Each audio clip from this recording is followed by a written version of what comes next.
This is a story written by user Written for Reddit, which is a response to a writing prompt created by user NotThatJaredBlack. The prompt reads, "A woman has been dating guy after guy, but it never seems to work out.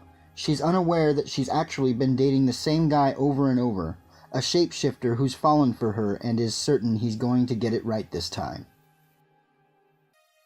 Emily sat across from Jacob at a small round table draped with a red satin cloth.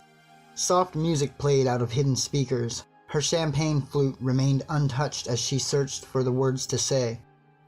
"I'm sorry, Jacob, but..." She paused, averting her gaze. "It's not you, it's me. "What do you mean?" I don't think I'm ready for a long-term relationship. It's just too much right now. You're great, truly, but I think it's best if we take a break." "For how long?" he asked. Sadness crept into his voice. She sighed quietly. "I'll let you know. I'm sorry," she said, rising from the table, leaving him alone, head hanging. He watched her go, her heels clicking against the black and white tiled floor of the Italian restaurant. Well, this version didn't work either. Tall blonde Mike, short muscular John, sweet skinny Elias. She had dumped every single one. Maybe she really wasn't ready for a long-term relationship, he wondered. Or maybe she just doesn't realize how much she needs me. He dropped a stack of money on the table and slipped into the night. Heavy raindrops began to fall as he made his way toward Emily's apartment. Emily tossed herself down onto the couch, her hair still damp from the shower, and pulled the plush pink robe around herself.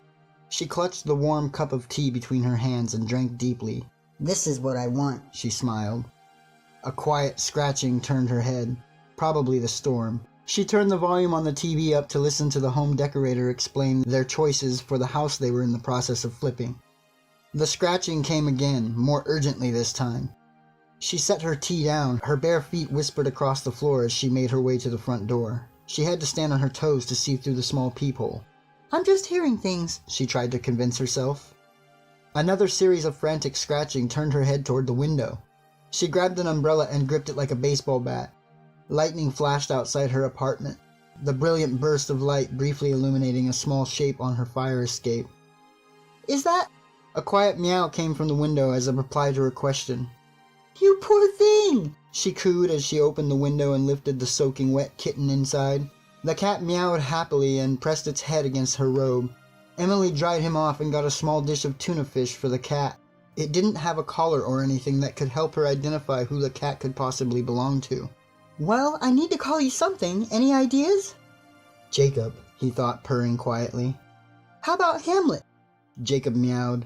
"Doesn't matter to me, as long as you love me."